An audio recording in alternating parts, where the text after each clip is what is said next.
என்னோடு கூட லூக்கா சுவிசேஷம் 2ஆம் அதிகாரம் 14ஆம் வசனத்தை திருப்பிக் கொள்ளும்படி அன்போடு கேட்கிறேன். லூக்கா 2ஆம் அதிகாரம் 14ஆம் வசனம். உன்னதத்தில் இருக்கிற தேவனுக்கு மகிமையும் பூமியில் சமாதானமும் மனுஷர் மேல் பிரியமும் உண்டாவதாக என்று சொல்லி தேவனை துதித்தார்கள். Peace on earth. ஆண்டவருடைய நாமம் மகிமைப்படுவதாக. கடந்த வாரத்திலே கிறிஸ்மஸ் தரும் சந்தோஷம் என்கிற தலைப்பிலே கர்த்தருடைய வார்த்தையை நாம் கேட்டோம். The joy of Christmas, the joy of Christmas என்கிற தலைப்பிலே நம் ஆண்டவருடைய வார்த்தையை கேட்டோம். ஆண்டவர் எப்படி நமக்கு மகிழ்ச்சியை தருகிறார், எந்தெந்த விதத்திலே இந்த கிறிஸ்மஸ் மகிழ்ச்சியை நம்ம பெற்றுக்கொள்ள முடியும் என்பதை குறித்ததான காரியங்களை கடந்த வாரத்திலே நாம் சிந்தித்தோம். இன்றைக்கும் தி பீஸ் ஆஃப் கிறிஸ்மஸ், கிறிஸ்மஸ் தரும் சமாதானம் என்கிற தலைப்பிலே உங்களோடு கூட நான் பேச விரும்புகிறேன். இன்றைக்கு உலகம் சமாதானத்தை குறித்து அதிகமாக பேசுகிறது. ஆனால் சமாதானம் அநேகருடைய வாழ்க்கையில இன்றைக்கு இல்லாமல் இருக்கிறத நம்ம பார்க்கிறோம். இன்னைக்கு தேசங்கள் சமாதான உடன்படிக்கை பண்ணுகின்றன, குடும்பங்கள் சமாதானத்தை எதிர்பார்க்கிறது, தனிப்பட்ட வாழ்க்கையில நாம் சமாதானத்தை நாம் வாஞ்சிக்கிறோம். Nation sign peace treaties, families desire peace and individuals long for peace, but true peace often seems distant. ஆனால் உண்மையான சந்தோஷத்தையும் சமாதானத்தையும் நம்ம பார்க்க முடியாத ஒரு சூழ்நிலை இன்றைக்கு இருக்கிறதை பார்க்கிறோம். ஆண்டவராய் இயேசு இந்த உலகத்திலே பிறந்த பொழுது இந்த பூமிக்கு அறிவிக்கப்பட்ட செய்திகள் ஒன்று, பூமியிலே சமாதானம். ஹல்லேலூயா. பூமியிலே சமாதானம் என்று சொல்லப்பட்ட காரியங்கள் அறிவிக்கப்படுவதை நம்ம பார்க்கிறோம். ஆண்டவருடைய நாமம் மகிமைப்படுவதாக. இன்னைக்கு உலகம் பயத்திலே இருக்கிறதை நம்ம பார்க்கிறோம். பிரிவினைகள், உடைக்கப்பட்ட நிலைமைகள், எங்கு பார்த்தாலும் சண்டைகள், இப்படிப்பட்ட சூழ்நிலைகள் இன்றைக்கு எங்கேயும் நம்ம பார்க்கிறோம். மனிதனுடைய வாழ்க்கையில எங்கேயாவது சமாதானம் கிடைக்குமா, சமாதானத்தை நான் எங்கே பெற்றுக்கொள்வது என்கிற அந்த ஏக்கமும் தாகமும் அந்த தேடுதலும் இன்றைக்கு அநேகருடைய வாழ்க்கையில இருக்கிறதை நம்ம பார்க்க முடியும். இந்த கிறிஸ்மஸ் சம்பந்தப்பட்ட அநேக வசனங்களை நீங்க வாசிக்கும் பொழுது ஆண்டவராக இயேசு இந்த உலகத்திலே சமாதானத்தை கொண்டு வந்தது மாத்திரமல்ல, அவரே சமாதானமாய் வந்தார். ஹல்லேலூயா. நீங்கள் பைபிளில் சில வசனத்தை நீங்கள் கிறிஸ்மஸோடு ஒட்டிய வசனத்தை நீங்கள் வாசிக்கும் பொழுது அந்த சமாதானத்தை குறித்து பல காரியங்கள் போடப்பட்டிருக்கிறத நம்ம பார்க்க முடியும். ஏசாயா 9ஆம் அதிகாரம் 6ஆம் வசனத்திலே ஏசாயா தீர்க்கதரிசி ஆண்டவராக இயேசு கிறிஸ்துவுடைய பிறப்பை குறித்து முன்வரிக்கும் போது இப்படியாக சொல்கிறார், நமக்கு ஒரு பாலகன் பிறந்தார், நமக்கு ஒரு குமாரன் கொடுக்கப்பட்டார் என்று சொல்லி அவர் சொல்லிக் கொண்டு வரும்பொழுது அவருடைய நாமம் சமாதான பிரபு எனப்படும். ஹல்லேலூயா. அவருடைய நாமம் சமாதான பிரபு எனப்படும் என்று அங்கே சொல்லப்பட்டிருக்கிறது. நம்முடைய ஆண்டவராய் இயேசு சமாதான பிரபுவாக அவர் இருக்கிறார். என்னமாக மீகா தீர்க்கதரிசன புஸ்தகம் மீகா 5ஆம் அதிகாரத்திலேயும் இயேசு கிறிஸ்துவுடைய பிறப்பை குறித்து அங்கே சொல்லப்பட்டிருக்கிறது. நீங்கள் 2ஆம் வசனத்திலே எப்ராத்தா எனப்பட்ட பெத்லகேமே என்று சொல்லி போடப்பட்டிருக்கிறது, யூதியாவில் உள்ள ஆயிரங்களுக்குள்ளாக சிறிதாயிருந்தும் இஸ்ரவேலை ஆளப்போகிறவர் உன்னிடத்திலிருந்து புறப்பட்டு வருவார் என்று சொல்லப்பட்டு அப்படியே கீழே வாசித்து வந்தீங்கன்னா 5ஆம் வசனத்தில் போட்டிருக்கு, இவரே சமாதான காரணர். பெத்லகேமிலிருந்து புறப்பட்டு வருகிற நம்முடைய ஆண்டவராகிய இயேசு அவர் சமாதான காரணர் என்று சொல்லி போடப்பட்டிருக்கு. He is our peace என்று நாம் வேதத்திலே வாசிக்கிறோம். மிக 5:5 என்னமாக லூக்கா 1ஆம் அதிகாரத்துக்கு வருவீங்கன்னு சொன்னால் சகரியா ஒரு தீர்க்கதரிசனமான வார்த்தையை சொல்கிறார்.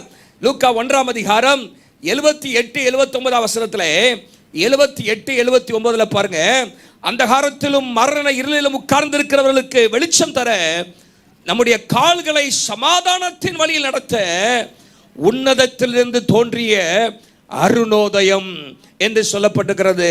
நம்முடைய கால்களை சமாதானத்தின் வழியிலே நடத்த என்று வாசிக்கிறோம். to guide our feet into the way of peace. ஆண்டவராய் இயேசு இந்த உலகத்திலே பிறந்தார். 2ஆம் அதிகாரம் 14ஆம் வசனத்திலே பூமியிலே சமாதானம் என்று சொல்லப்பட்டிருக்கிறத நம்ம பார்க்கிறோம். இந்த கிறிஸ்மஸ் தருகிற சமாதானத்தினுடைய தன்மை என்ன, அதுதான் இன்றைக்கு உங்களோடு நான் பேச விரும்புகிறேன். the nature of Christmas peace. இந்த கிறிஸ்மஸ் தருகிற சமாதானம் 3 கோணத்திலே நம்ம பார்க்க முடியும். 3 கோணத்திலே ஆண்டவராகிய இயேசு நமக்கு சமாதானத்தை ஆண்டவர் தருகிறார். எளிதாக நீங்கள் ஞாபகம் வைத்துக் கொள்ள தமிழில் சில வார்த்தைகளை சொல்ல விரும்புகிறேன், இங்கிலீஷிலே சொல்ல விரும்புகிறேன், எழுதி கொள்ளலாம். முதலாவதாக அவர் தருகிற சமாதானம் தேவனோடு, உன்னத தேவனோடு நமக்கு சமாதானத்தை தருகிறார்.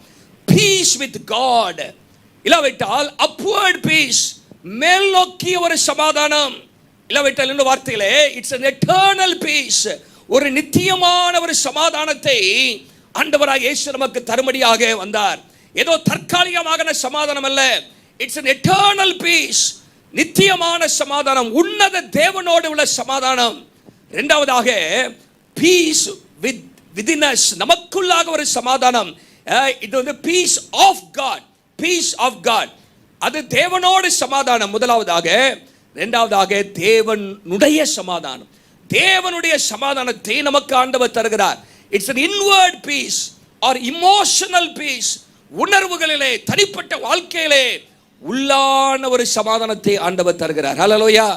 மூன்றாவதாக peace with others, outward peace, இல்லாவிட்டால் external peace, உறவுகளிலே சமாதானத்தை ஆண்டவர் தருகிறார்.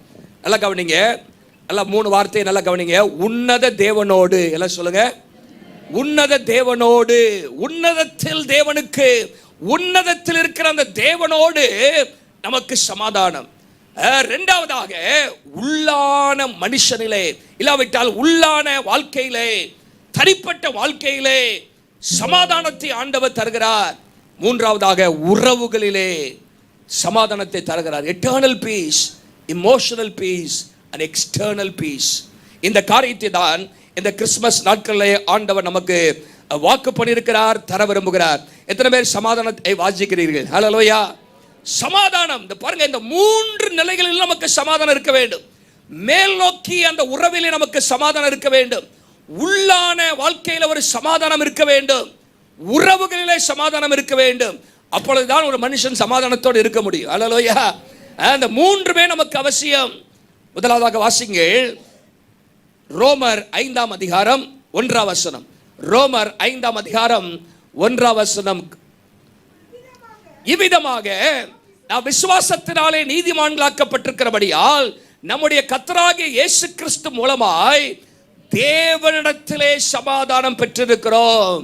We have peace with God. தேவனோடு சமாதானம் பெற்றிருக்கிறோம். அப்படா எப்போ அந்த சமாதானம் போச்சு? ஆதாம் செய்த பாவத்திலே தேவனுக்கும் மனிதனுக்கு இருக்கிற அந்த சமாதானத்தை மனுஷன் இழந்தான் என்று சொல்லி பார்க்கிறோம். Man was separated from God. தேவன் விட்டு மனிதன் பிரிந்து போனான் என்று வாசிக்கிறோம். பாவத்தின் நிமித்தமாக, கீழ்ப்படியாமை நிமித்தமாக தேவனுக்கும் மனுஷனுக்கும் இருந்த உறவு அங்கே முறிக்கப்பட்டது. Sin broke that relationship. என்ன வந்துச்சுன்னு பார்த்தீங்கன்னா, அந்த உறவை பல காரியங்கள் எடுத்துக்கொண்டது. பாவம், பயம், குற்ற மனசாட்சி, வெட்கம், இதெல்லாம் ஆதாமுக்குள்ளா வந்தது பார்க்கிறோம். பயந்து போய் ஒளிந்து கொண்டான், வெட்கத்தை உணர்ந்தான் என்று சொல்லி பார்க்கிறோம். அவனுக்குள்ளாக ஒரு குற்ற மனசாட்சி வந்தது. இதெல்லாம் மனுஷனுக்குள்ளாக வந்து பயமும் குற்ற மனசாட்சியும் வெட்கமும் வந்து அவருடைய வாழ்க்கையில் இருந்து சமாதானத்தை முற்றிலுமாக திருடிவிட்டது. சமாதானத்தை மனுஷன் இழந்து போனான். ஆதியிலிருந்தே அந்த சமாதானத்துக்காக மனுஷன் ஏங்கிக் கொண்டிருக்கிறதை பார்க்கிறோம். மன்னிப்பு கிடைத்தால்தான் சமாதானம், தேவனோடு மறுபடியும் ஐக்கியப்பட்டால்தான் சமாதானம். ஆனால் அந்த உறவுக்குள்ளாக வர முடியாதபடிக்கு மனுஷன் தவித்துக் கொண்டிருந்தான்.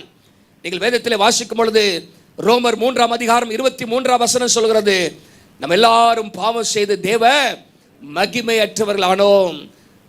We have fallen short என்று சொல்லப்பட்டிருக்கிறது of the glory of God. எல்லாரும் தேவ மகிமை இழந்து போனோம். நாம் பாவத்திலே பிறக்கிறோம். தேவனிடத்திலிருந்து நமக்கு ஒரு பிரிவினை உண்டாகிருக்கிறது நம்ம பார்க்கிறோம். ரோமர் 5ஆம் அதிகாரம் 12ஆம் வசனம் சொல்லுது.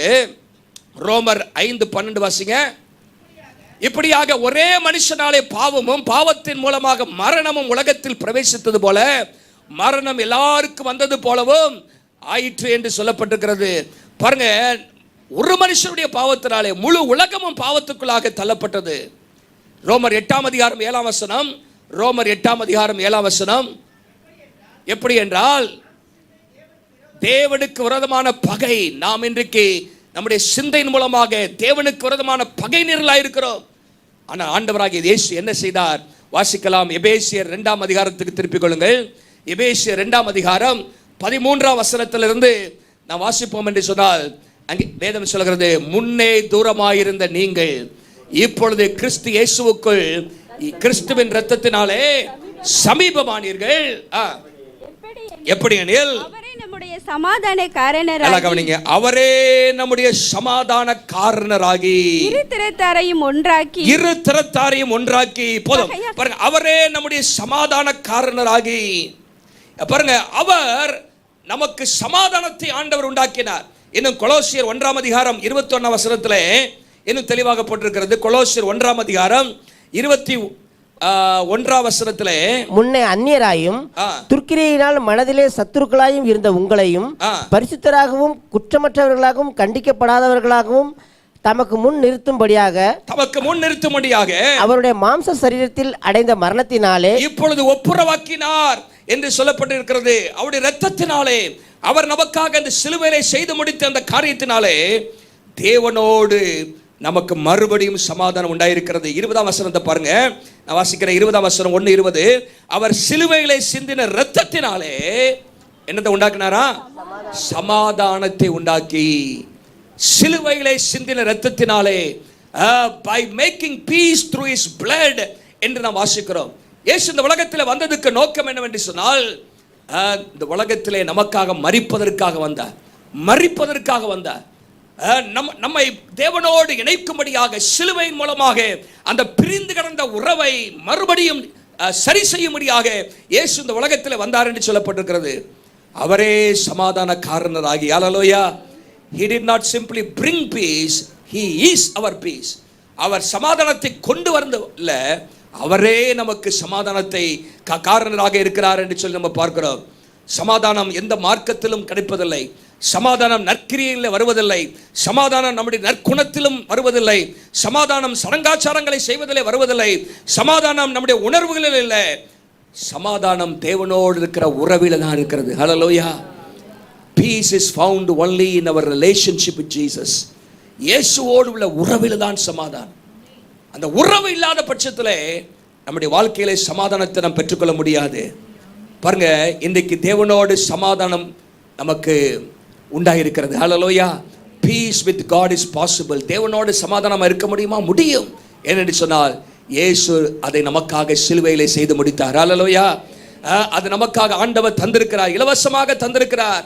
எல்லாம் கவனிங்க, ஒரு படத்தை பாருங்க.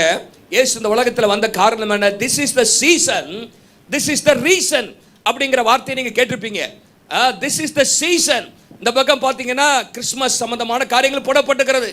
ஆனால் அது எதுக்காக இயேசு வந்தார்னா, அந்த பக்கம் போட்டிருக்கு காரணம் சிலுவையிலே நமக்காக மரிக்கும்படியாக. ஹல்லேலூயா. நமக்காக சமாதானத்தை உண்டு பண்ணும்படியாக, நம்மை பிதாவோடு ஒப்புரவாக்கும்படியாக, தேவனோடு நம்மை ஒப்புரவாக்கும்படியாக இயேசு இந்த உலகத்தில் வந்தார். இயேசு இல்லாத வாழ்க்கை சமாதானம் இல்லாத ஒரு வாழ்க்கை. ஹல்லேலூயா. நீங்க அடுத்த ஒரு வாக்கியத்தை பாருங்க. இது நீங்க கேட்டிருப்பீங்க, நோ ஜீசஸ் நோ பீஸ். இயேசு இல்லைட்டா சமாதானமோ இல்லை. Know Jesus, KNOW. இப்போ நோ ஜீசஸ் நோ பீஸ். இயேசுவை அறியுங்கள், சமாதானத்தை நீங்கள் அறிய முடியும். ஹல்லேலூயா. இயேசுவை அறியாத ஒரு மனுஷன், இயேசுவை நம்பாத ஒரு மனுஷன், இயேசுவுக்கு தன்னுடைய வாழ்க்கையை அர்ப்பணிக்காத எந்த ஒரு மனுஷனுடைய வாழ்க்கையிலும் சமாதானம் இருக்காது. அதுதான் ஏசாயா தீர்க்கதரிசி இப்படியாக சொல்கிறார். 2 இடத்துல சொல்கிறார். ஏசாயா 48:22, துன்மார்க்கனுக்கு சமாதானம் இல்லை. யாருக்கு சமாதானம் இல்லை? துன்மார்க்கனுக்கு சமாதானம் இல்லை. 48ஆம் அதிகாரம் 22ஆம் வசனத்தை நீங்க வாசித்து பாருங்க. துன்மார்க்கனுக்கு சமாதானம் இல்லை என்னமாக 27ஆம் அதிகாரம், மன்னிக்கும் 57:21 வாசிங்க. 57:21 ஏசாயால, துன்மார்க்கனுக்கு சமாதானம் இல்லை என்று என் தேவன் சொல்லுகிறார். துன்மார்க்கனுக்கு சமாதானம் இல்லை என்று யார் சொல்றா? தேவன் சொல்லுகிறார். பாருங்க, துன்மார்க்கனுக்கு there is no peace says by God for the wicked. பாவத்தில் இருக்கிறவர்களுக்கு, பாவம் செய்து கொண்டிருக்கிறவர்களுக்கு அவருடைய வாழ்க்கையிலே அந்த சமாதானத்தை அவர்கள் பெற்றுக்கொள்ள முடியாது. அவங்க எப்படி இருப்பாங்களா? 20ஆம் வசனத்தில் வாசித்தீங்கன்னா 57:20, துன்மார்க்கரோ கொந்தளிக்கும் கடலை போல் இருக்கிறார்கள். அவங்க வாழ்க்கையில ஒரு கொந்தளிப்பு இருந்துகிட்டே இருக்கும். பாவத்திலிருந்து மனம் திரும்பாத பட்சத்தில், இயேசுவுக்கு நம்முடைய வாழ்க்கையை அர்ப்பணிக்காத பட்சத்தில் நம்முடைய வாழ்க்கை ஒரு கொந்தளிக்கிற கடலை போல் தான் இருக்கும். அது அமர்ந்திருக்க கூடாமல் அதன் சலங்கள் சேற்றையும் அழுக்கையும் கரையிலே ஒதுக்குகிறது. துன்மார்க்கருக்கு சமாதானம் இல்லை. as long as we live in sin, நாம் பாவத்திலே வாழ்ந்து கொண்டிருக்கிற மட்டும் நமக்கு சமாதானம் இல்லை. ஆனால் அந்த பாவம் மன்னிக்கப்படும் பொழுது ஆண்டவர் சமாதானத்தை தருகிறார். ஹல்லேலூயா. இயேசு தமிழத்தில் வந்து அநேகருக்கு சொன்ன வார்த்தை என்னன்னா, சமாதானத்தோடு போ அப்படின்னார். அல்லேலூயா. அதுல ஒரு வார்த்தை லூக்கா 7ஆம் அதிகாரம் 50ஆம் வசனத்தில் சொல்லப்பட்டிருக்கிறது. லூக்கா 7ஆம் அதிகாரம் 50ஆம் வசனத்தில் அந்த ஒரு ஸ்திரியை பார்த்து இயேசு சொல்றாரு, சமாதானத்தோட போ. அவருடைய வாழ்க்கையில் இருந்தது என்ன? 48ஆம் வசனத்தில் வாசித்தீங்கன்னா, அவருடைய ஏராளமான பாவங்கள் மன்னிக்கப்பட்டது. அல்லேலூயா. அநேக பாவங்கள் 48ஆம் வசனத்தில் சொல்லப்பட்ட அநேக பாவங்கள் மன்னிக்கப்பட்டது. உன் பாவங்கள் மன்னிக்கப்பட்டது, சமாதானத்தோட போ. அல்லேலூயா. உங்க வாழ்க்கையிலே பாவம் மன்னிக்கப்படுற வரைக்கும் இந்த சமாதானத்தை, உண்மையான சமாதானத்தை நாம் பெற்றுக்கொள்ள முடியாது. துன்மார்க்கனுக்கு இந்த உலகத்திலே சமாதானம் இல்லை. அவருடைய வாழ்க்கை ஒரு கொந்தளிக்கிற கடலை போலதான் இருக்கிறது. அவருடைய வாழ்க்கையில நிம்மதி இல்லை. என்னதான் காரியங்களை செய்தாலும் அவருடைய வாழ்க்கையில மெய்யான நிம்மதியை பெற்றுக்கொள்ள முடியாது. இயேசு இந்த உலகத்தில் வந்த நோக்கத்தை அறிந்து, இயேசு நமக்காக சிலுவையிலே செய்த காரியத்தை நம்பி, இயேசுவின் இரத்தத்தினாலே பாவங்கள் மன்னிக்கப்பட்டால் ஒழிய நம்முடைய வாழ்க்கையில அந்த தேவனோடு சமாதானம் இருக்காது. நல்லா கவனிங்க. இந்த தேவனோடு இருக்கிற சமாதானம் தான் மற்ற எல்லாவற்றிற்கும் அது அடிப்படையாக இருக்கிறது. ஒரு மனுஷன் தேவனோடு சமாதானமா இல்லை. பைபிள்ல யோபில் ஒரு வசனம் இருக்குது, நீ தேவனோடு பழகி சமாதானமாயிரு, அப்பொழுது உனக்கு என்ன உண்டாகும்? நன்மை உண்டாகும். நன்மை உண்டாகும். தேவனோடு சமாதானமா இருக்கணும். தேவனோடு நல்ல உறவில் இருக்கணும். உறைந்து போன உறவுகள் அது சரி செய்யப்பட வேண்டும். இயேசு அதற்காக தான் வந்தார். உங்களை பிதாவோடு தேவனோடு இணைக்கும்படியாக தான் இயேசு இந்த உலகத்தில் வந்தார். ஏதோ கிறிஸ்துமஸ் கொண்டாடிட்டு போறதுக்கு அல்ல. அதெல்லாம் கவனிங்க. இயேசுவின் மரணம் ரொம்ப ரொம்ப முக்கியம். இந்த புதிய ஏற்பாட்டில் பார்த்தீங்கன்னா அப்போஸ்தலர் நடவடிக்கையில் எங்கேயுமே சீஷர்கள் இயேசுடைய பிறப்பை கொண்டாடினாங்கன்னு இல்லை. ஆனால் இயேசுடைய மரணத்தை நினைவு கூர்ந்துட்டே இருந்தாங்க. அல்லேலூயா. பின்னாட்கள் தான் இயேசுடைய பிறப்பு கொண்டாடப்பட ஆரம்பித்தது. அது நற்செய்தி அறிவிப்பதற்கும் மற்ற காரியங்களை சொல்வதற்கும் இயேசு இந்த உலகத்தில் எதற்காக பிறந்தார் என்பதை அறிந்து கொள்ள, அறிவிக்க அந்த கிறிஸ்துமஸ் பண்டிகை நமக்கு உதவியாக இருக்கிறது. ஆனால் முக்கியம் என்னன்னா இயேசுடைய மரணம். அல்லேலூயா. This is the season, but that is the reason. கிரேடிலோட முடிச்சிடக்கூடாது. கிராஸ் தான் ரொம்ப முக்கியம். அல்லேலூயா. நம்ம வாழ்க்கையிலே இயேசு நமக்காக சிலுவையிலே மரித்தார். அவருடைய இரத்தத்தினாலே தேவனோடு நமக்கு சமாதானம். இன்னைக்கு எத்தனை பேருடைய வாழ்க்கையில தேவனோடு சமாதானமா இருக்கீங்க? தேவனோடு நல்ல உறவில் இருக்கிறீங்க? உங்களுடைய பாவம் மன்னிக்கப்பட்ட நிச்சயம் இருக்கிறதா? the peace with God ரொம்ப ரொம்ப முக்கியம். தேவனோடு இருக்கிற சமாதானம். தேவனோடு இருக்கிற சமாதானம் என்ன? தேவனோடு இருக்கிற உறவு. பாவங்கள் மன்னிக்கப்படும் பொழுதுதான் அந்த சமாதானம் நமக்குள்ளாக உண்டாகிறது. அதற்காக தான் இயேசு உலகத்தில் வந்தார். அதுதான் கிறிஸ்துமஸ் உடைய முக்கியமான ஒரு காரியம், பீஸ் வித் காட். ரெண்டாவதாக இன்னொரு காரியம் சொல்ல விரும்புகிறேன். நம்முடைய வாழ்க்கையில யாருக்கும் அந்த காரியத்தை ஆண்டவர் தர ஆயத்தமா இருக்கிறார். எல்லாரையும் பிதாவோடு இணைப்பதற்கு அவர் ஆயத்தமா இருக்கிறார். யாரும் சொல்ல முடியாது நான் பெரிய பாவி, மகா படுபாவி அப்படின்னு. இயேசுவின் ரத்தம் சகல பாவங்கள் நீக்கி சுத்திகரிக்கும். எத்தனை பேர் விசுவாசிக்கிறீங்க? அல்லது ரத்தாம்பர சிவப்பா இருந்தாலும் அது எப்படி ஆகுமா? பஞ்சை போல வெண்மையாகும். அல்லேலூயா. நம்முடைய பாவங்கள் ரத்தாம்பர சிவப்பா இருந்தாலும் அது இயேசுவின் ரத்தத்தின் மூலமாக பஞ்சை போல வெண்மையாக்க, அல்லேலூயா, பனியை போல நம்மை தூய்மையாக்க அவர் வல்லமை உள்ள தேவனாக இருக்கிறார். தேவனோடு சமாதானம், உன்னத தேவனோடு சமாதானம். ரெண்டாவதாக பீஸ் ஆஃப் காட். தேவனுடைய சமாதானம். உள்ளான வாழ்க்கையில சமாதானம். 3 வசனங்களை வாசிக்க போகிறோம். எடுத்துக்கொள்ளுங்கள். யோவான் 14:27. யோவான் 14:27. சமாதானத்தை உங்களுக்கு வைத்து போகிறேன். சமாதானத்தை உங்களுக்கு வைத்து போகிறேன். என்னுடைய சமாதானத்தையே உங்களுக்கு கொடுக்கிறேன். என்னுடைய சமாதானத்தையே உங்களுக்கு கொடுக்கிறேன். உலகம் கொடுக்கிற பிரகாரமாய் நான் உங்களுக்கு கொடுக்கவில்லை. உலகம் கொடுக்கிற பிரகாரமாய் நான் உங்களுக்கு கொடுக்கிறதில்லை. உங்கள் இருதயம் கலங்காமலும் பயப்படாமலும் இருப்பதாக. ஹல்லேலூயா. நான் கடைசியில் என்ன சொல்லியிருக்கேன்? உங்கள் இருதயம் கலங்காமலும். நிறைய பேர் என்ன பண்றோம்? கலங்கி இருக்கிறோம், பயந்து இருக்கிறோம். பாருங்க, இன்னைக்கு வெளி தோற்றத்தில் நிறைய பேர் கிறிஸ்துமஸ் கொண்டாடுறோம்.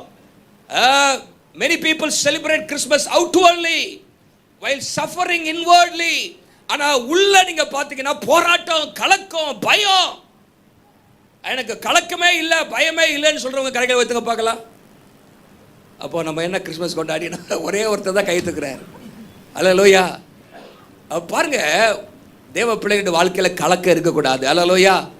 14:1 ஆண்டவர் சொல்றாரு, 14:1 உங்கள் இருதயம் என்ன பண்ணக்கூடாதா? 14:1 உங்கள் இருதயம் கலங்காதிருப்பதாக. Do not let your hearts be troubled. இருதயத்தை கலங்க விட்டுறாதுங்க. என்ன செய்யணுமா? Trust in God. தேவன் மேல நம்பிக்கையா இருங்க, இயேசுவின் மேல நம்பிக்கையா இருங்க. அப்ப நம்ம வாழ்க்கை கலக்கம் இருக்கும் என்று சொன்னால் அங்கே நமக்காக சிலுவையிலே செய்து முடித்த அந்த பெரிய கிரியை மேலே நம்பிக்கை நமக்கு இல்லை. இன்னும் இயேசுவின் மேல என்ன நம்பிக்கை இல்லை. எல்லாம் கவனிங்க. ஆங்ஸைட்டி அநேகருடைய வாழ்க்கையில நான் சொல்ற அந்த காரியம் எல்லாம் உங்க வாழ்க்கையில இருக்கும் என்று சொன்னால் உங்களுக்கு ஒரு சமாதானம் தேவை. ஹல்லேலூயா, ஹல்லேலூயா. நம்முடைய ஆண்டவர் சமாதானத்தை தருகிறார். நல்லா கவனிங்க. ஆங்ஸைட்டி, கவலை, டிப்ரெஷன், ஒரு டிப்ரெஷன் நமக்கு வாழ்க்கையில் இருக்குதா இன்னைக்கு? ஒரு மன அழுத்தம், ஸ்ட்ரெஸ், இதெல்லாம் இன்னைக்கு காமனா போயிடுச்சு. அதனே எங்க பண்ணலாம் டிப்ரெஷன்ங்கிறாங்க, ஸ்ட்ரெஸ்ங்கிறாங்க. ஸ்லீப்லெஸ் நைட்ஸ், தூக்கம் இல்ல, தூக்கமில்லாத இரவுகள், burdens of finance, பொருளாதார சுமைகள், grief over losses, இழந்து போனதை குறித்தே கலங்கி கொண்டிருப்பது, கவலைப்பட்டு கொண்டிருப்பது, pain from broken relationships, உடைந்த உறவுகள் நிமித்தமாக இருக்கிற வலி, இதெல்லாம் சமாதானத்தை எடுத்து போடுகிறது. இதெல்லாம் நம்ம வாழ்க்கையில் இருக்குதா பாருங்க. தேவனுடைய பிள்ளைகளுடைய வாழ்க்கையில் இதை மேற்கொள்ள கர்த்தர் நமக்கு உதவி செய்வாராக.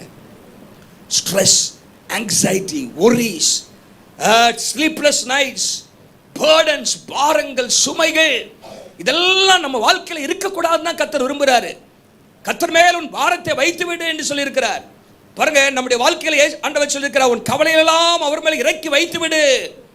ஆனால் அநேக நேரத்தில் இன்றைக்கு இதெல்லாம் நம்ம வாழ்க்கையில் இருக்கிறது. கவலை இருக்குது, அழுத்தம் இருக்குது, தூக்கம் இல்லை. இந்த உண்மையான சமாதானத்தை எப்படி பெற்றுக்கொள்வது? இந்த கிறிஸ்மஸ் நாட்களில் ஆண்டவர் அந்த சமாதானத்தை தர விரும்புகிறார். எப்படி என்று பார்க்க போகிறோம். அல்லேலூயா. ஆண்டவர் தருகிற சமாதானம் உலகம் கொடுக்கிறபடி அல்ல, உலகம் கொடுக்கிறபடி அல்ல. அதை நினச்சி புரிஞ்சுக்கணும். உலகத்தில் பார்த்தீங்கன்னா the world's peace depends on good circumstances. எல்லாம் நல்லா இருந்தால் தான் சமாதானமாக இருப்பாங்க. ஆனால் அவங்க வாழ்க்கையில் என்னது ஏதாவது போயிடுச்சுன்னா சமாதானம் போயிடும். ஆனால் நம்முடைய வாழ்க்கையில் அப்படி இல்லை. உலகத்தினுடைய சமாதானம் எப்படின்னா ஸ்டேபிள் ஃபினான்ஸ், நல்ல பொருளாதாரம் இருக்கணும், உதவிக்கு ஆட்கள் இருக்கணும், நல்ல ஆரோக்கியம் இருக்கணும், சௌகரியம் இருக்கணும். இதெல்லாம் இருந்தால் தான் உலகத்தின் மக்கள் சமாதானத்தை பெற்றுக்கொள்ள விரும்புகிறார்கள், அடைகிறார்கள். ஆனால் தேவனுடைய பிள்ளையுடைய வாழ்க்கையிலே தேவன் தருகிற சமாதானம் அப்படி இல்லை. புயல் வந்தாலும் நமக்குள்ளாக சமாதானம் இருக்கும். ஒரு எல்லாம் சொல்லுங்க பார்க்கலாம். புயல் வந்து இயேசு புயலில் தான் படகுல போனார். எல்லாரும் கத்துனானுங்க. இயேசு என்ன செஞ்சார்? நித்திரையா இருந்தார். ஏன்பா? என்னோட எல்லாம் ஏன் கட்டுப்பாட்டு தான் இருக்குது. அநேக நேரத்தில் நம்ம வாழ்க்கையில் ஏன் நம்ம கலங்குறோன்னு சொன்னால் நம்ம சில காரியங்கள் நம்ம கையில் எடுத்துக்கொள்ள விரும்புகிறோம். ஆண்டவருடைய கட்டுப்பாட்டுகளை விடணும். Hallelujah. You have to release control. நம்முடைய கட்டுப்பாட்டுகளை எடுக்க நினைச்சிங்கன்னா கலக்கம் வந்துடும். ஐயோ என்னால் சமாளிக்க முடியலையே அப்படின்னு. ஆனால் கர்த்தர் கையில் விட்டுட்டீங்கன்னு சொன்னால் அவர் எளிதாக அதை கையாளுவார். ஹல்லேலூயா. பேதுரு பாருங்க, சிறைச்சாலையில் இவன் தான் தண்டிக்கப்படுற ஆளு, அவர் நல்லா தூங்குறான். ஆனால் காவலாளிகள் எல்லாம் முழிச்சிட்டு இருக்கிறானுங்க, இவனை விட்டுறக்கூடாது. அவன் தூங்காம உறங்காமல் காவல் காக்கிறார்கள். ஆனால் பேதுரு அப்போஸ்தலர் 12ஆம் அதிகாரத்தில் நல்ல அயர்ந்த நித்திரையில் இருக்கிறார். அங்க வெளிச்சம் உதிக்குது, ஆனாலும் எலும்பல நம்ம ஆளு. தட்டுன தூதன் வந்து என்ன பண்றான்? தொடையில எலும்புப்பா அப்படின்னு தட்டின பிறகு தான் நம்மால் என்ன பண்றான்?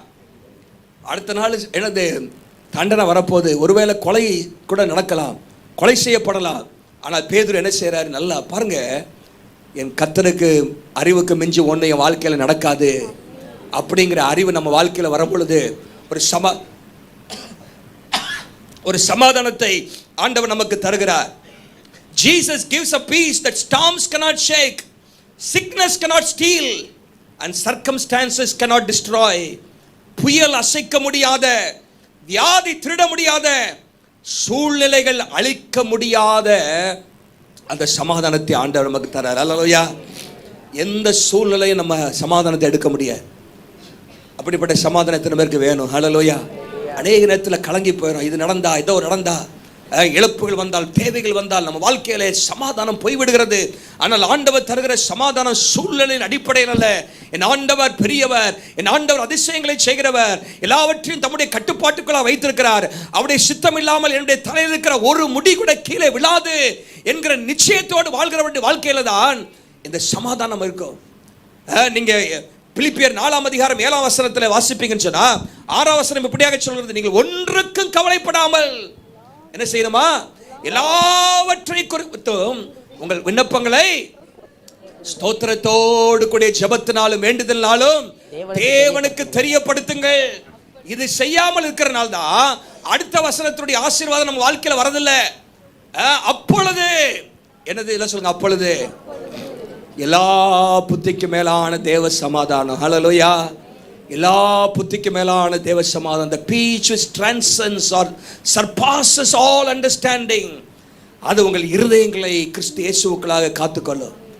அப்பொழுது, எப்பொழுதுதான் கேள்வி, எப்பொழுது? அப்பொழுதுதான் எப்பொழுது? 6ஆம் வசனத்தில் இருக்குது. 6ஆம் வசனத்தில் இருக்கிற காரியத்தை மாத்திரம் நீங்க செஞ்சீங்கன்னா உங்க வாழ்க்கையில சமாதானம் எப்பொழுது இருக்கும்? அந்த சமாதானத்தை யாரும் புரிந்து கொள்ள முடியாது. நீங்கள் ஒன்றுக்கு கவலைப்பட, எல்லாவற்றை குறித்து உங்க வாழ்க்கையில எப்பெல்லாம் கலக்க வரும் ஆண்டவர்கிட்ட சொல்லிருங்க. ஆண்டவரே நீங்கள் பொறுப்படுத்திக்கலங்கப்பா, ஆண்டவரே உம்முடைய சித்தத்தில் நடக்கட்டும், உம்முடைய ஆளுகையில உண்டாயிருக்கட்டும் என்று சொல்லி ஆண்டவரிடத்திலே ஒப்பு கொடுக்க வேண்டும். Do not be anxious about anything but in everything. இது நம்ம செய்யறது இல்லை. அநேக நேரத்தில் எதெல்லாம் நம்ம ஆண்டவருடைய சமூகத்தில் இறக்கி வைக்கலையோ அதெல்லாம் நம்முடைய வாழ்க்கையில கலக்கத்தை ஏற்படுத்ததான் செய்யும். உங்க வாழ்க்கையில இறக்கி வைங்க. ஹல்லேலூயா. தேவைகளா இருக்கலாம், நெருக்கங்களா இருக்கலாம், பிள்ளைகளை குறித்த காரியங்களா இருக்கலாம், புருஷனை குறித்த காரியமா இருக்கலாம், மனைவியை குறித்த காரியமா இருக்கலாம், எதிர்காலத்தை குறித்த காரியமா இருக்கலாம். ஆண்டவருடைய சமூகத்தில் இறக்கி வைங்கள். ஆண்டவரே இது உமக்கு தெரிவிக்கிறேன், நான் உம்முடைய பிள்ளை. ஆண்டவரே உம்முடைய சித்தம், உம்முடைய ஆசீர்வாதம் என் வாழ்க்கையில வரட்டும், உம்முடைய வேலையில உண்டாயிருக்கட்டும், உம்முடைய விருப்பத்தின்படி காரியங்கள் நடக்கட்டும், என்னை விட்டு கொடுக்கிறேனப்பா, நீங்க செய்யுங்க அப்படின்னு சொன்னா சமாதானம் வருமா? ஹல்லேலூயா. இது வாக்குத்தத்தம். அப்பொழுது எல்லாம் சொல்லுங்க, அப்பொழுது. நான் 6ஆம் வசனத்தில் இருக்கிற காரியத்தை நம்ம செஞ்சா 7ஆம் வசனத்தை ஆண்டவர் செய்வார் நமக்கு. ஹல்லேலூயா. நீங்கள் அதை செய்யுங்கள். அப்பொழுது என்ன செய்வாரா? எல்லா புத்திக்கு மேலான தேவ சமாதானம், the peace which passes all understanding. பாருங்க, புயலின் மத்தியிலே நமக்கு சமாதானம். இயேசு சொல்றாரு, யோவான் மார்க் 4ஆம் அதிகாரத்தின் கடைசி பகுதியில் வாசிக்கும் பொழுது, இறையாதே அமைதலாயிரு. எந்த ஒரு சூழ்நிலையும் கொந்தளிப்பையும் அவர் அமர்த்துவதற்கு அவரிடத்தில் வல்லமை இருக்கிறது. எவரு வீட்டிலே ஒரு பெரிய கலக்கம், எவரு பயந்து போனான், ஆண்டவர் சொல்றாரு பயப்படாதே. ஒரு வார்த்தை சொல்றாரு, அவனுக்குள்ள இருந்த கலக்கெல்லாம் போயிடுச்சு. ஹல்லேலூயா. இயேசு கூட்டிட்டு போறான், இழந்து போன தன்னுடைய பிள்ளையை மறுபடியும் பெற்றுக்கொள்கிறான். ஹல்லேலூயா. இந்த வாழ்க்கையில் இருக்கிற கலக்கங்களை ஆண்டவர் போற்ற விரும்புகிறார். நீங்க பாத்தீங்கன்னா மார்க் 4ஆம் அதிகாரம் எடுங்க. மார்க் 4ஆம் அதிகாரம், அங்கே 2 சம்பவம், 2 அற்புதம் நடக்குது. ஆனால் அந்த 2 அற்புதத்தில் பார்த்தீங்கன்னா 2 விதமான காரியத்தை ஆண்டவர் நமக்கு சொல்ல விரும்புகிறார். அங்கே முதலாவதாக நீங்கள் பார்த்தீங்கன்னா 36ஆம் வசனத்திலிருந்து நீங்கள் வாசிக்கும் பொழுது, இயேசு படகுல போறாரு. பலத்த 37ஆம் வசனத்தில் பலத்த சுழல் காற்று உண்டாகி வெளியே இருந்து வருகிறது. வெளியே இருந்து சுழல் காற்று கொந்தளிப்பு வெளியே இருந்து வருகிறது. அப்ப வெளியே இருந்து சில வர பிரச்சனைகள், போராட்டங்கள், ஆண்டவர் இறையாதே அமைதலாயிரு என்று சொல்லி அங்கே அதட்டுகிறதை பார்க்கிறோம். ஒரு பெரிய அமைதல் உண்டாகிறது. 5ஆம் அதிகாரத்தில் வந்தீங்கன்னா அங்கே ஒரு பெரிய போராட்டம். இது வெளியே இல்லை, உள்ளே இருக்குது. உள்ளே 6000 பிசாசு ஒரு மனுஷனை வாட்டிட்டு இருக்குது. அவனுக்கு வெளியே இருந்து வருகிற போராட்டம் அல்ல, எங்க இருக்குது பிசாசு? 6000 பிசாசு ஒரு மனுஷனை போட்டு வாட்டுது. பாருங்க, அவனை வாழ்க்கையை குடியிருப்பு கல்லறையில் சங்கிலியில் கட்ட முடியல, நிர்வாணமாக தான் இருப்பான். ஒரு பெரிய போராட்டம், உள்ளே 6000 பிசாசுகள் இருக்கிறது. இயேசு ஒரே ஒரு வார்த்தை சொன்னாரு, போ அப்படின்னாரு. பாருங்க, அவருடைய வாழ்க்கையில இருக்க எல்லா கலகுல போயிடுச்சு. ஹல்லேலூயா. அவர் பெரிய சமாதானம். வேதம் சொல்கிறது, அவன் புத்தி தெளிந்து அமைதலோடு உட்கார்ந்திருந்தான். ஹல்லேலூயா. எவ்வளவு அவனை வாட்டி எடுத்திருக்கோம். இன்னைக்கு ஆண்டவர் நம்ம பார்த்து சொல்றாரு, சில காரியங்கள் உள்ளே இருந்து நம்ம போராட்டம், சில நேரத்தில் வெளியே இருந்து வருகிற போராட்டம், தாக்குதல்கள், இந்த 2ஐயுமே ஆண்டவரால் அமைதிப்படுத்த முடியும். ஹல்லேலூயா. ஹல்லேலூயா. பீஸ் பீ ஸ்டில். ஒரு வார்த்தை சொல்றாரு, இறையாதேன்னு சொல்றாரு. அங்கே இறைச்சல் மாறுகிறது. உள்ளே அவனை வாட்டிக் கொண்டிருக்கிற அந்த பிசாசை பார்த்து சொல்றாரு போ என்கிறாரு. அவனுடைய வாழ்க்கை ஒரு அமைதலுக்குள்ளாக வருகிறது. அவனுடைய வாழ்க்கை புத்தி தெளிகிறது. அவன் மறுபடியும் உடையை ஒடுத்துகிறான். மக்களுக்கு முன்பாக சாட்சியாக மாறுகிறான். இயேசுவை அறிவிக்கிறவனாக மாறிவிட்டான் என்று சொல்லி பார்க்கிறோம். நம்முடைய வாழ்க்கையில் இருக்கிற எந்த புயலையும் அவர்த்து அவராலே முடியும். கொலோசியர் 3:15 வாசிங்க. கொலோசியர் 3:15. தேவ சமாதானம் உங்கள் இருதயங்களில் ஆளக்கடவது. இது ஒரு கட்டளை. இது தேவ சமாதானம் உங்கள் இருதயங்களை ஆளக்கடவது. Let the peace of Christ, let the peace of God rule in your heart. உங்களுடைய இருதயத்தை ஆளக்கடவதா. நம்முடைய இருதயத்தை தேவ சமாதானம் ஆள வேண்டும் என்று சொன்னால் நம்ம செய்யறது ஒண்ணுதான், அவரிடத்தில் நம்ம சரண்டர் ஆகணும். ஹல்லேலூயா. The secret is not knowing more, but it is surrendering more. எவ்வளவு தூரம் நம்முடைய வாழ்க்கை ஆண்டவருக்கு சரண்டர் பண்றோமோ, ஆண்டவரை நம்புறோமோ, ஆண்டவருக்கு நம்ம விட்டு கொடுக்கிறோமோ, அவ்வளவாக நம்முடைய சமாதானம், தேவ சமாதானம் ஆளுகை செய்யும். ஹல்லேலூயா. Many Christians are not peaceful today because they worry instead of trust. அவர்கள் தேவனை நம்பாதபடிக்கு கவலைப்பட்டு கொண்டிருக்கிறார்கள். They carry burdens instead of casting them. கவலைகளை இறக்கி வைக்காமல் கவலைகளை சுமந்து கொண்டிருக்கிறார்கள். They resist instead of surrendering. அர்ப்பணிக்காதபடிக்கு தேவனுக்கு எதிர்த்து கொண்டே நின்று கொண்டே இருக்கிறார்கள். They want their will, not his will. அவருடைய சித்தத்துக்கு ஒப்பு கொடுக்காம சுய சித்தத்துக்கு அநேக காரியங்களை விட்டு கொடுத்து செய்யறனால தான் சமாதானம் இல்லை. சமாதானம் இல்லதுக்கு காரணம் நம்முடைய விருப்பத்தை நம்ம செய்ய விரும்புகிறோம், கர்த்தருடைய விருப்பத்தை. நல்லா கவனிங்க. ஒரு வசனத்தை நம்ம வாசிக்க போகிறோம். எடுங்க. ஏசாயா 26:3 வாசிங்க. உம்மை உறுதியாய் பற்றி கொண்ட மனதை உடையவன் உம்மையே நம்பியிருக்கிறபடியால் நீர் அவனை பூரண சமாதானத்துடன் காத்துக்கொள்வீர். அல்லேலூயா. இல்ல எது உங்களுக்கு பிடிச்ச வார்த்தை சொல்லுங்க. பூர்ண சமாதானம். ஆனா அந்த பூர்ண சமாதானத்துக்கு முன்னாடி 2 காரியம் போட்டிருக்கு. உம்மை உறுதியாய், எல்லாம் சொல்லுங்க, உறுதியாய். 2வது உம்மையே. ஹல்லேலூயா.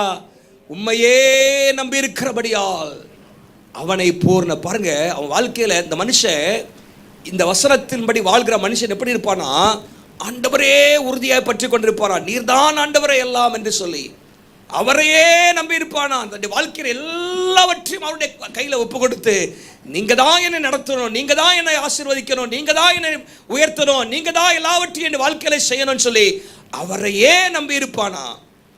அப்படிப்பட்ட மனுஷன் பாருங்க, அவனை பூர்ண சமாதானம். ஹல்லேலூயா. கிரீக்ல, அதாவது ஹீப்ருல பூர்ண சமாதானத்துக்கு எப்படி போட்டிருக்க, 2 முறை சமாதானம் ஷாலோம் தான் போட்டிருக்கு. சமாதானம் பீஸ் அப்படின்னு. பீஸா இல்ல, இது peace, PEA. Peace, God's peace is peace. 2 முறை எழுதி விட்டுருக்குது. The word peace is here written twice in this context. பாருங்க, ஆண்டவர் தருகிற சமாதானம் என்னன்னா, அது பூர்ண சமாதானம். அப்படிங்கும்போது அந்த வார்த்தையே அவங்களுக்கு இல்லை ஹீப்ருல. அப்படிப்பட்ட ஒரு காரியம். பீஸ் ஸ்குவாட் அப்படின்னா என்னது, 2 ஸ்குவாட் அப்படின்னா எவ்வளவு, 2 அப்படி மல்டிப்ளை பண்ற மாதிரி ஆண்டவர் நமக்கு சமாதானத்தை தரார். அல்லேலூயா. அங்க பாருங்க, இந்த வசனத்துல ரொம்ப முக்கியம் என்னன்னா, உம்மையே பற்றி கொண்டு, உம்மையே நம்பி இருக்கிறபடியால், ட்ரஸ்ட் ஹிம். நம்ம வாழ்க்கையில கர்த்தரை நம்பணும். நமக்காக இந்த உலகத்தில் இயேசு பிறந்தார், சமாதானத்தை கொடுக்கும்படியாக பிறந்தார். உள்ளத்திலே சமாதானத்தை கொடுக்கும்படியாக இயேசு அவர் பிறந்தார். பாருங்க, நம்முடைய வாழ்க்கையில ஆண்டவரே நம்பணும். ஹல்லேலூயா. ஒரு சேர்ல நேராக வந்தீங்க, சிஸ்டர் வந்தாங்க, நேராக வந்து டபக்குன்னு உட்கார்ந்தாங்க. அங்கே சோதனை பண்ணீங்களா? அதை சேரை நேற்றுலாம் வாலிப பசங்களாம் இருந்திருக்கானுங்க, உடச்சி வச்சிருப்பானுங்க. நல்லா பார்த்துட்டு கொஞ்சம் நல்லா நாற்காலி இது கால் உடஞ்சிருக்கா, சைடில் இருக்குதா, ஓட்டை இருக்குதான்னு பார்த்துட்டு உட்காந்தீங்களா? இல்லை நேராக டபக்குன்னு, நாங்கள் இருந்து பார்த்துட்டே இருந்தேன். நேராக வந்தாங்க, டபக்குன்னு வந்து முதல் சொல்லலை அவங்க சேரில். அப்போ அந்த சேரை என்ன பண்ணாங்க, உங்களுக்கு என்ன இருக்குது, நம்பிக்கை இருக்குது, சேரில் உட்காதான் விழமாட்டேன் அப்படின்னு. ஆனால் நிறைய பேருக்கு ஆண்டவர் மேலே அந்த நம்பிக்கை, ஆண்டவர் மேலே அப்படியே, கர்த்தாவே உண்மையில உட்கார்ந்துடுறப்பா, உண்மையில சார்ந்துடுற ஆண்டவரே அப்படின்னு சொல்லி கர்த்தர் மேலே நம்ம அமரும் பொழுது, ஆண்டவருடைய கரத்திலே, ஆண்டவருடைய மடியிலே நாம் அமர்ந்து கொள்ளும் பொழுது, நம்முடைய வாழ்க்கையிலே இந்த வசனத்தின் ஆசீர்வாதத்தை ஆண்டவர் தரார். அல்லேலூயா. உம்மை உறுதியாய் பற்றி கொண்டபடியால் உண்மையே நம்பி இருக்கிறபடியால் இன்னைக்கு ஒரு தீர்மானம் எடுங்க. ஆண்டவரே, உண்மையே நம்பி இருப்பேன். ஹல்லேலூயா. உண்மை நம்பும் மனிதன் பாக்கியவான்னு பாடுறோம், நிறைய முறை பாடுறோம். ஆனால் ஆண்டவரை தவிர எல்லாத்தையும் நம்புகிறோம். ஹல்லேலூயா. உண்மை உறுதியாய் பற்றி கொள்ள மனிதை விட. அப்போ ஆண்டவர் இந்த உள்ளான சமாதானத்தை நமக்கு ஆண்டவர் வாக்கு பண்ணுகிறதை பார்க்கிறோம். நல்லா கவனிங்க. சில நேரத்தில் நம்முடைய வாழ்க்கையில் போராட்டங்கள் வருகிறது. யோவான் 19ஆம் அதிகாரம் 19ஆம் வசனத்தில் சீஷர்கள் உள்ளே பயந்து கொண்டிருந்தார்கள். இயேசு உள்ளே வந்து சொல்றார் சமாதானம். 21ஆம் வசனத்திலே சமாதானம்.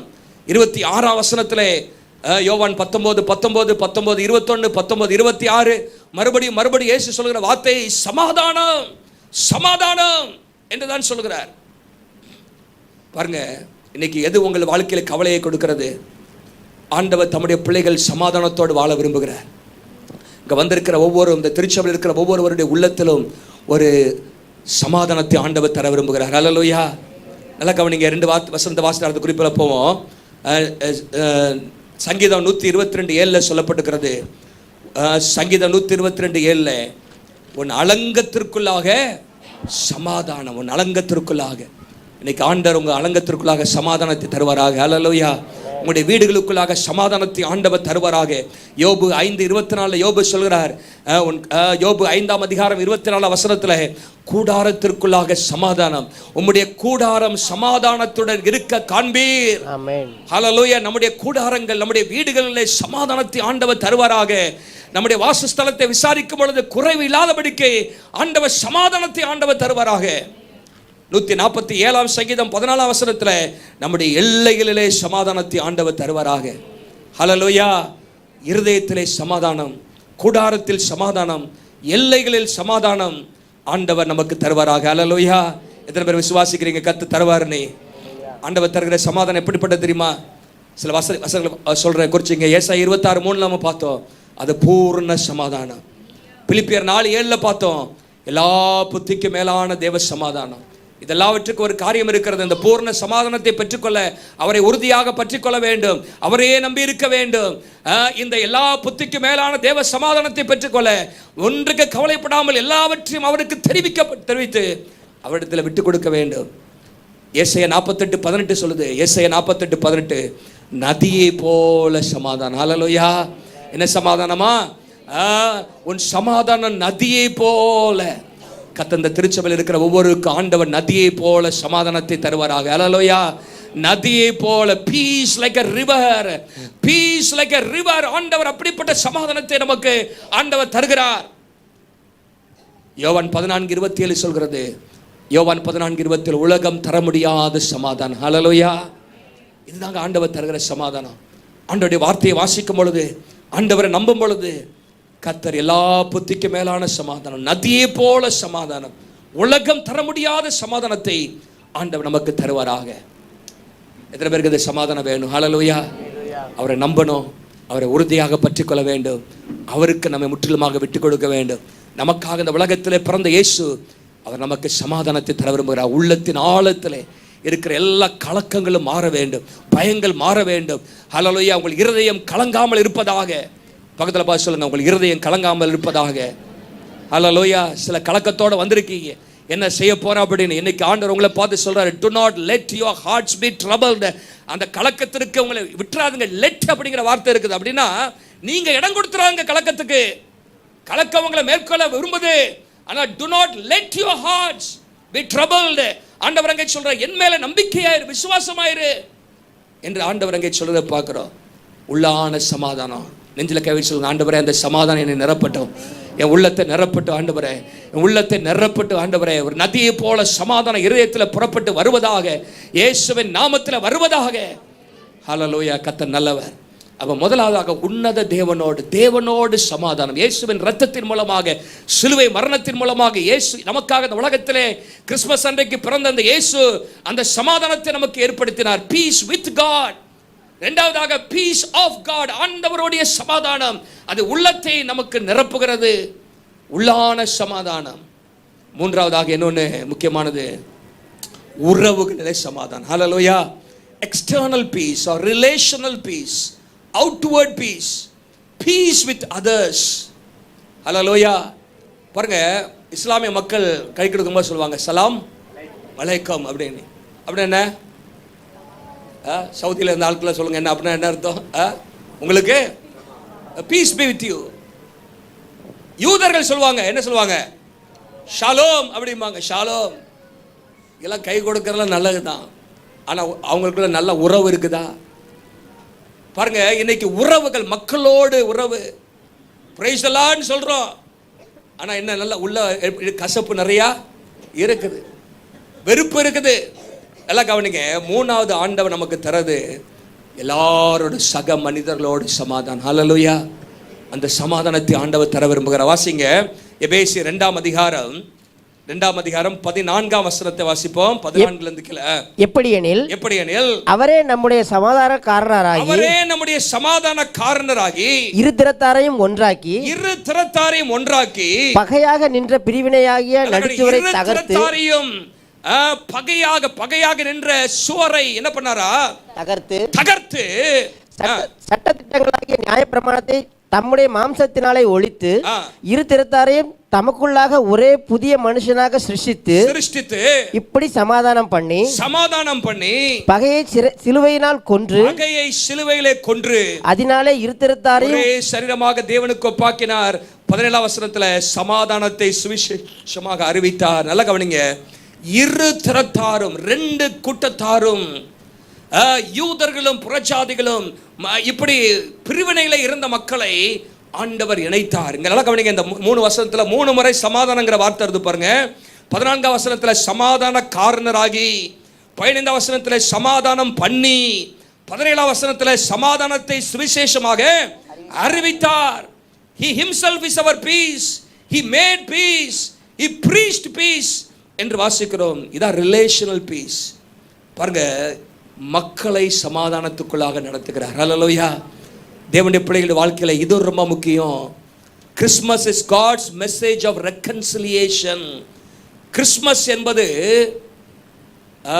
ஒப்புரவாகுதலின் செய்தி.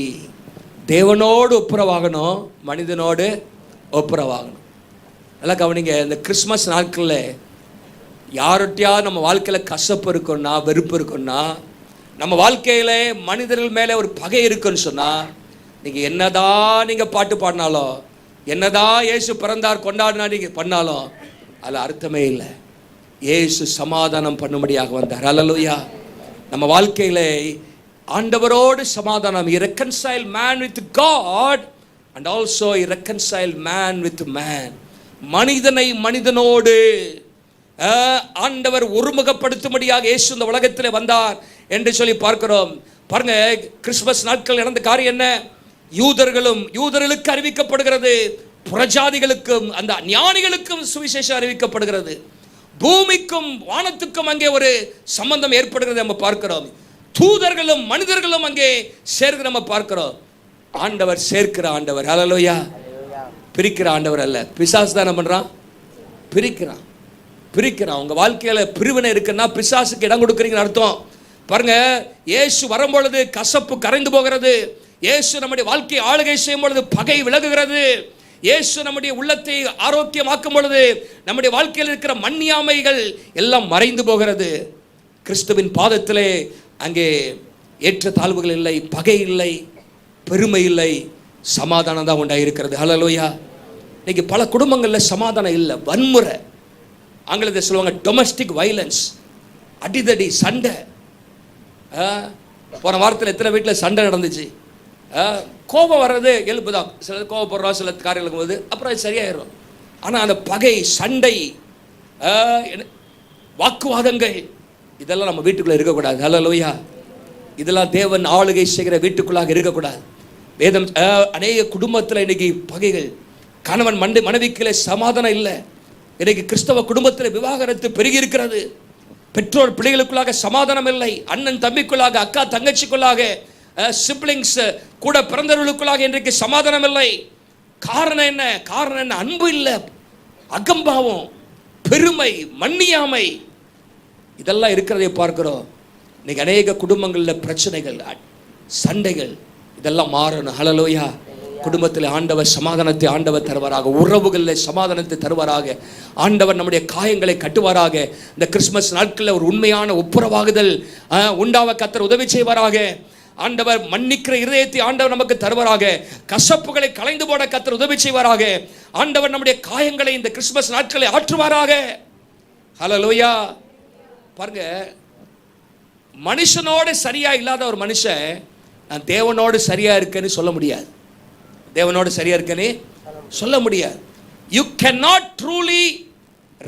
cannot be truly right with God while being wrong with people.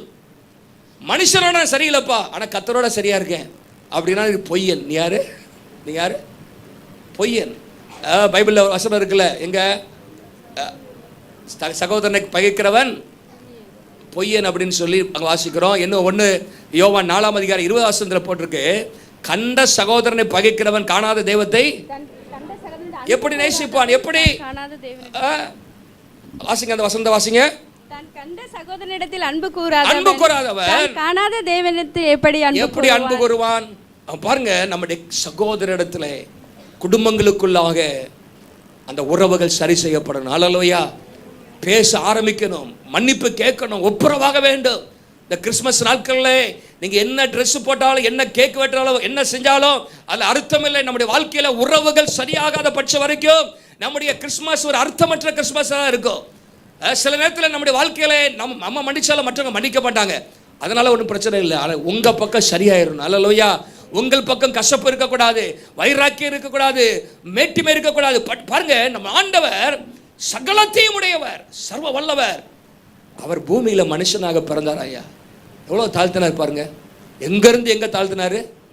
எங்கிருந்து? வானத்திலிருந்து பூமிக்கு தாழ்த்தி வந்தாராம். நம்மால ஒரு ஸ்டெப் இப்படி இறங்கி தாழ்த்த மாட்டேங்கிறோம். என்னது? அவர் எங்கிருந்து எங்க தாழ்த்தி வந்தாரு? He stooped, condescended. அவர் கீழே இறங்கி வந்தார், தம்மை தாமே தாழ்த்தினார், வெறுமையாக்கினார். நீங்க நிறைய பேருக்கு வரட்டு கௌரவம், பெருமை சம்பாதிக்கிறது. ஹல்லேலூயா. சில குடும்பத்தில் பார்த்தீங்கன்னா பெண்கள் சம்பாதிச்சா என்னது ஒரு வரட்டு கௌரவம் வந்துடுது. தேவ பிள்ளைகள் கணவனுக்கு மனைவி எப்பொழுதுமே கீழ்ப்படிந்து இருக்கணும். ஹல்லேலூயா. ஒருவரை ஒருவர் நேசிக்கணும். நம்முடைய வாழ்க்கையில் வேத பிரமாணத்துக்கு மாறான காரியங்கள் நடக்கக்கூடாது. கிறிஸ்து நம்மை ஆளுகை செய்ய வேண்டும். When Christ reigns, peace flows horizontally. மேல் நோக்கிய சமாதானம் மாத்திரமல்ல, உறவுகளிலும் சமாதானம், ஹரிசான்டல் ரிலேஷன்ஷிப்லயும் சமாதானம் இருக்க வேண்டும். கிறிஸ்தவர் நம்ம எல்லாருக்கும் ஆண்டவர் தர அழைப்பு என்னன்னா, சமாதானம் பண்ணுகிறவர்கள். ஹல்லேலூயா. பிரச்சனையை மூட்டுகிற ஆளுகள் கூட என்ன கிடையாது. சில ஆட்கள் தீயை கொளுத்தி விட்டு போயிடுவாங்க, யார் போட்டாலே தெரியாது. அப்படி கிடையாது. என்னது போட்டு விட்டு போயிட்டாங்க அப்படிமா. தீயை கொளுத்தி விடுற ஆளாக கூடாது, தீயை அணைக்கணும். ஹல்லேலூயா. சமாதானம் பண்ணணும். Piece makers. பைபிள் என்ன போட்டிருக்கு? மத்திய 5:29 இயேசு சொல்றாரு, அங்கே சமாதானம் பண்ணுகிறவர்கள் பாக்கியவான்கள், அவர்கள் தேவனுடைய புத்திரர் எனப்படுவார்கள்.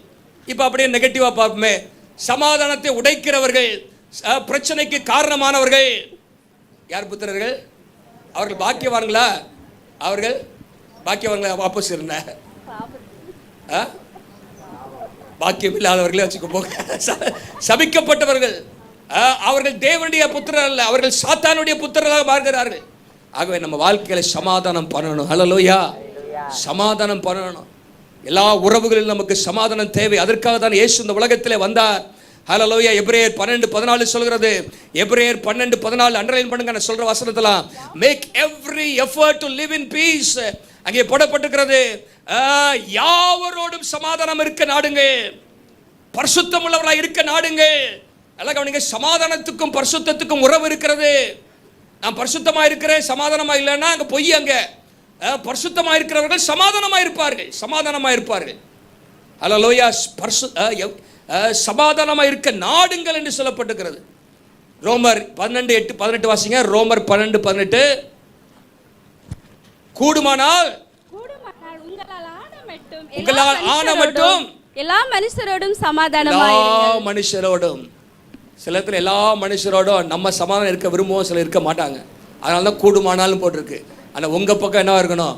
as far as it depends on you, உங்களை பொறுத்த வரைக்கும் நான் எல்லாரோட சமாதானமா இருக்குன்னு சொல்லணும். ஒரு சொல்லுங்க பார்க்கலாம். ஹல்லேலூயா. எல்லாரையும் நேசிக்க ஆண்டவர் கிருபை தருவாராக. அதுதான் ஆண்டவர் இந்த கிறிஸ்துமஸ் நாட்களில் ஆண்டவர் நமக்கு செய்யற காரியம். ரோமர் 14:19 வாசிங்க. ரோமர் 14:19.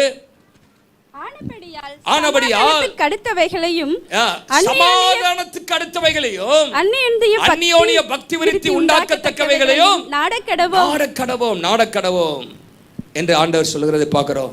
இன்னும் ஒரே ஒரு வசனம் 2 கொரிந்தியர் 13:11 சொல்லுது. 2 கொரிந்தியர் 13:11 சமாதானமா இருங்கள். கடைசி பகுதி, சமாதானமா இருங்கள், அப்பொழுது அன்புக்கும் சமாதானத்துக்கும் காரணராகிய தேவன் உங்களோடு கூட இருப்பார். ஹல்லேலூயா. அன்புக்கும் சமாதானத்துக்கு காரணராகிய தேவன் உங்களோடு கூட இருப்பார். நீங்க சமாதானமா இருங்க. ஹல்லேலூயா. ஒருத்தர் லிவ் இன் பீஸ் அப்படின்னு போட்டிருக்கு. நீங்கள் ஒருவருக்கு ஒருவர் சமாதானமா இருக்க நாடுங்கள், அப்பொழுது எல்லா புத்திக்கும் மேலான தேவ சமாதானம், சமாதானத்துக்கு காரணராகிய தேவன் உங்களோடு இருப்பார் என்று சொல்லப்பட்டிருக்கிறது. இன்னொரு வாக்குத்தத்தமான வசனம் சொல்லி முடிக்கிறேன். 2 தெசலோனிக்கேயர் எடுங்க. 2 தெசலோனிக்கேயர் 3:16 நல்லா அண்டர்லைன் பண்ணுங்க.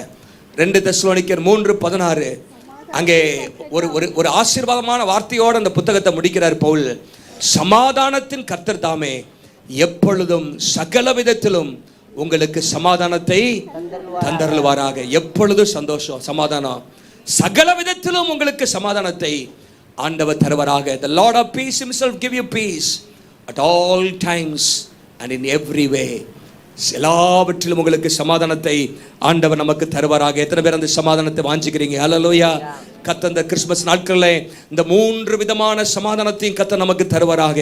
ஹல்லேலூயா. சபை என்ன செய்ய வேண்டும் என்று சொன்னால் சமாதானம் பண்ணுகிறவர்களாக இருக்க வேண்டும், மக்களை தேவனோடு இணைக்கிறவர்களாக இருக்க வேண்டும். இந்த கிறிஸ்துமஸ் நாட்களில் ஹல்லேலூயா சமாதானத்தை கூறுகிறவர்களாக கர்த்தர் நம்மை மாற்றுவாராக. அன்றைக்கு தூதன் வந்து இந்த உலகத்திற்கு பூமியிலே சமாதானம் என்று சொன்னது போல நீங்களும் நானும் சபையாக இந்த கிறிஸ்துமஸ் நாட்களில் அநேக உடைந்த குடும்பங்களுக்குள்ளாக, அநேக கலங்கின இதயத்துக்குள்ளாக உங்களுக்கு சமாதானம் என்று சொல்ல கர்த்தர் நமக்கு கிருபை தருவாராக. ஹல்லேலூயா. அந்த நதியை போல வருகிற சமாதானம் அநேகருடைய வாழ்க்கையிலே அது தாக்கத்தை ஏற்படுத்தட்டும். நீங்களும் நானும் சமாதானத்துக்கு காரணர்களாக இந்த உலகத்திலே மாற கர்த்தர் நமக்கு கிருபை தருவாராக. நம்ம எல்லாரும் எழும்பி நிற்போமா?